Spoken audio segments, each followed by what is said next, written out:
Maligayang buwan ng mga puso. Episode number 6. Yan. So, simulan na po natin. Oo, Ang tips para episode sa mag-asawa. 6 ay letter G, H at H, saka I. and I. Okay. Okay. Ang unang G ay giving. Ayan. Be giving daw in your relationship. Dapat mapagbigay, no? Parang naalala ko yung love language about service, no? Oo nga. Dapat hindi ka talaga maramot. Dapat mapagbigay ka. Kasi otherwise, pag maramot ka, hindi lang naman sa mag-asawa yun na in any relationship. Kahit sa magkapatid. Di ba? Dapat talaga giving ka. Lalo na sa asawa. Oo. Dapat magbigay ka lang na magbigay sa akin dati. Oo nga. Oo. Di ba, no? Letter H. Humor. Siyempre, importante ang laughter nga is the best medicine. Yes. So, True. kailangan hindi kayo masyadong serious. Mm-mm. Kasi yung mas serious na ICU yun eh. Diretso sa Mm. ospital. Natotodas yun. Diba? Kaya nga sabi, dapat daw, isa sa inyo yung kalog, isa sa inyo ay mahilig magpatawa. Yung bang parang gagawing light yung mga moment. Hindi parehas na seryoso.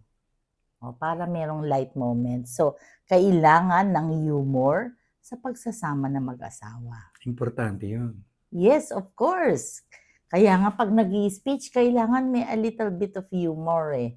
Yun ang problema ko. Kasi kung nakakabagot kapag ka walang... Oo, di ba? Yung, naalala mo yung seminar ng pari natin nun, napakagaling. Oo, kasi never a dull moment, Yes. no? Kasi parang tatawa ka lang, masaya ka lang, and ang sarap mabuhay kapag ka masaya, di ba? Nakakaganda. Di ba? Kasi Nakakabata. Oo, kasi kung puro serious matter sa pinag-uusapan, parang nakakapagod. Di ba? Ito yun. Yan. At letter I, be inquisitive. Ano ba yung Yes. inquisitive? Yung matanong. Oo, nagtatanungin mo, kamusta na ba yung nangyari sa araw mo? Ano namang nararamdaman mo? Anong pakiramdam ng may problema ka sa ganyan? Yung mga ganyan. Dapat talaga matanong ka kasi hindi maganda na serious type kayo parehas. Tapos tahimik kayo. Parang napanis na yung laway ninyo. Oo. Hindi mo nangyari sa atin yun? Oo, kasi parehas tayo madaldal, no? Ikaw lang? Ako lang ba? Oo. Basta, importante yung tatlong bagay ngayong araw na ito. Ang sinabi natin, GHI. G is giving. H is humor. And yung I, be inquisitive. Be inquisitive, yes. Oo. Kailangan maging matanong, yes. Maging matanong ka, hindi makulit. Iba yung makulit sa matanong. Ibig ko sabihin, ito ay tips for successful marriages. Okay. Maligayang buwan ng mga puso.